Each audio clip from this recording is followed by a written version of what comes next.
Hey everybody, this is Sully rocking the Ultra COVID hair, and I know you know what I'm talking about. So before we get started, if you want to give a like and a thumbs up, that would be great. And this is Sully, 5 freaking onion rings, coming back at you with some FPV content that I haven't done in a while because let's say 2020 has been the era of depression. So to give a shout out to Stu at UAV Futures and NDRC for addressing depression during the 2020s, I appreciate that. But I wasn't that clinically depressed or anything like that, but it is definitely a beat down year. And in South Carolina, it's been raining like crazy. In fact, we're actually under a hurricane watch right now, and flying has been so been picking up piano and music and trying to lift the spirits. But I thought today, it just hit me that there are five things that you probably still follow.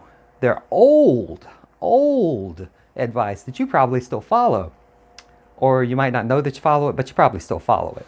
That it's probably a little outdated and time to change. So I'm going to help you identify these 5 things so that we can move on and progress into 2021 going better. The first off, bam, DIY versus bind and fly.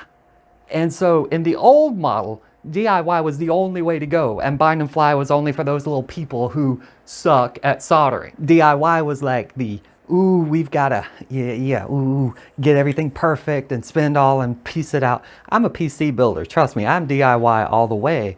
But bind and fly these days is freaking phenomenal. Just look for names like Diatone or GepRC. I like Eachine, but sometimes they're not this great. But Emacs, bind and flies, great. They are fantastic. They're also reasonably priced now. They used to not be, and there are some still. I'm looking at like a $900 quad, and I know you know what I'm talking about with that $900 quad junk. For a 5-inch, come on. And that one's actually a bind and fly, but whatever, it's a premium product, I get it. But bind and fly versus DIY.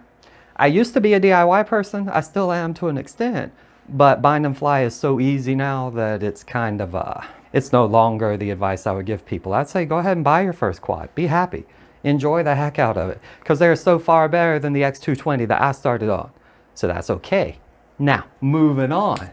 5-inch or bust. Back in the day, if you weren't flying 5-inch, you weren't flying. You were just kind of like, got your little brushed whoop, got your little tiny whoop, got your little floppy ass, whatever. Got it, just, the things didn't fly very well if they weren't 5 inches. Today, toothpick size, 2-inch size, 2.5-inch size, 3-inch size, 4-inch size, 5-inch size, 7-inch, and the tiny whoop.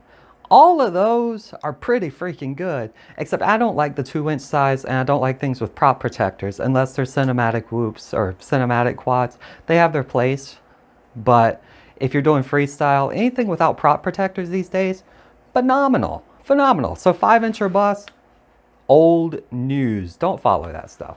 5-inch, all that is now for me is just an extra liability if I run into something, because it is far more likely to break your fingers, your skin, someone else's property, or just the motors and the frames and things. I love COVID hair. The motors and frames and things, than it is to just get the great flight experience. Heck, now 3 inches coming with a naked GoPro. Come on. You don't need the 5-inch or bust. And you don't save money though, either way. So a 3-inch and a 5-inch cost comparable, I will say that. But repairs are so much fewer on 3-inch quad than on a 5-inch quad. Trust me, because I haven't broken that much in 3-inch size. Like, they're great. So 5-inch or bust, old news, don't do it. I'm gonna throw one that's not in here called parallel charging. Battery chargers have gone way up in terms of ease of use. If you get something good like an ISDT 80AC or an M8 with a parallel board and you're careful, battery quality is higher, parallel boards are higher, charging is so much easier. So parallel charging, back in the day, really dangerous. Now, moderately dangerous.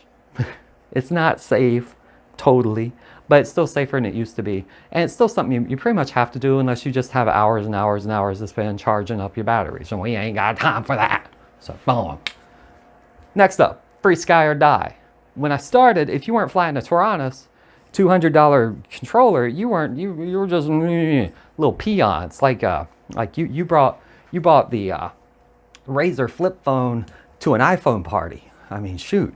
Yeah, you can make calls, but who gives a rat's ass about calls? These days, free sky or die, that's kind of old news. There's so many technologies up. I'm actually still a fly sky person, personally, because I'm a cheapskate.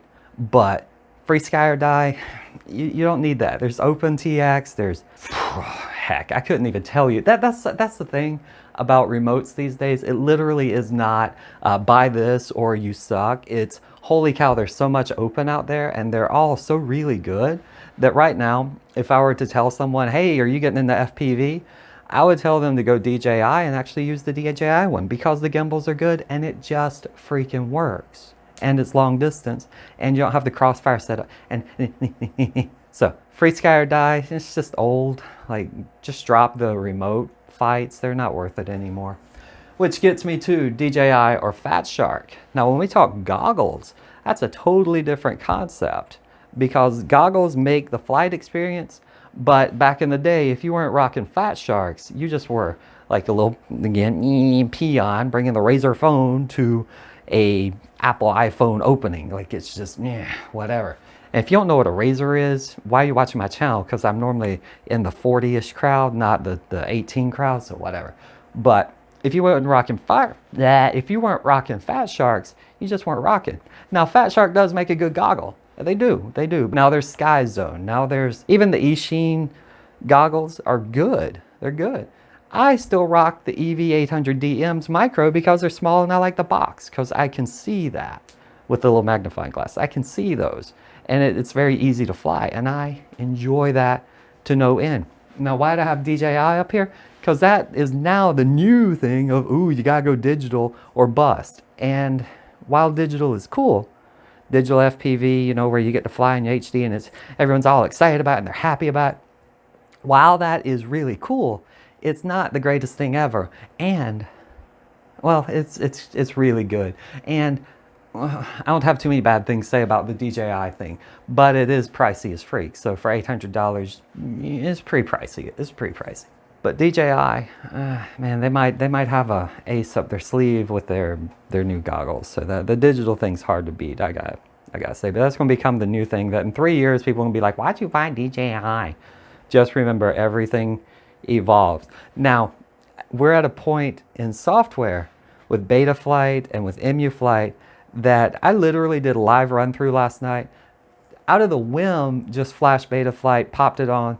Had a couple runs with it this morning, just on a small quad. I have no... So in case you're wondering, someone may or may not have interrupted my train of thought, and I'm sitting here going, what was I talking about? And then it dawned on me, I'm talking about, now that we're moving into better software and better stuff, your FPV experience, so much easier, so much better, and some of the old tired cliches are done. So with that being said, thank you so much. If you are feeling a little bit of pressure under 2020, please reach out. You know, like, hey, I love to chat. I do live streams lately on music or just chatting, honestly. And yeah, there are actually a lot of them. So Stu does live stream. Broccoli FPV, I'll link his down below. He does a live stream every now and then. Just get out with some friends, you know, hang out, come chat, come listen to some music, come talk about FPV, come watch videos, come, heck, just show up. Who, you know, just do something. Don't sit around and be depressed, because it will beat you down.